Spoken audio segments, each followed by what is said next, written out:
Étant donné une partie A non vide de R et un réel x, on définit la distance de x à A comme étant la borne inférieure des réelles valeurs absolues de x moins A parcourant grand A. On nous demande tout d'abord de justifier l'existence d'une telle borne inférieure. Il suffit pour cela de dire que cet ensemble-là est une partie non vide de R et minorée, vu que tous ces éléments sont supérieurs ou égaux à 0. On nous demande maintenant de donner la distance de x à A quand x appartient à A. La borne inférieure de ces réels-là quand petit a parcourt grand A est 0 quand x appartient à A. Vu que 0 est un minorant de ces réels-là et que de plus 0 appartient à cet ensemble-là quand x appartient à A, vu que 0 égale valeur absolue de x moins x. On nous demande maintenant de montrer que l'application qui a x associe la distance de x à A est une fonction lipschitzienne. On peut déjà commencer par limiter le nombre de valeurs absolues qui interviennent dans le résultat souhaité. En effet, montrer cela équivaut à montrer cela et cela. Mais vu les rôles symétriques joués par x et y, il suffit de montrer l'une des deux. On va donc montrer uniquement cette inégalité-là pour un couple xy de réels.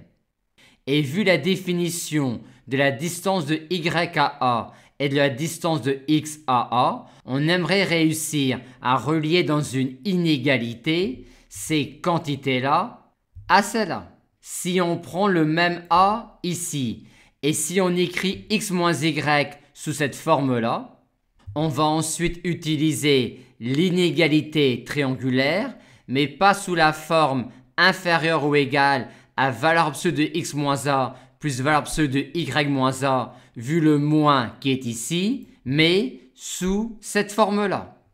Et on va enlever ces valeurs absolues-là que l'on ne souhaite pas en continuant la minoration. Maintenant, on sait qu'il existe une suite AN de points de A telle que la valeur absolue de y moins AN converge vers cette quantité-là.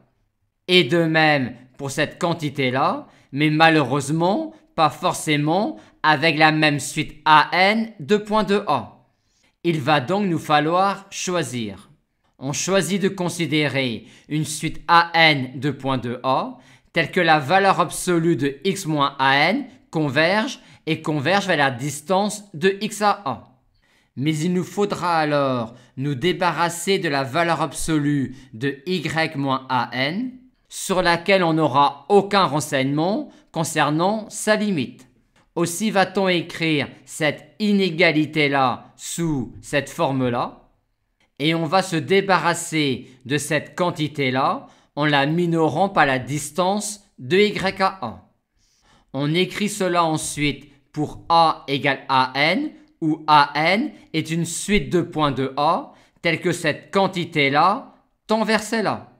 Et il nous suffit alors de passer à la limite dans cette inégalité-là pour obtenir le résultat souhaité.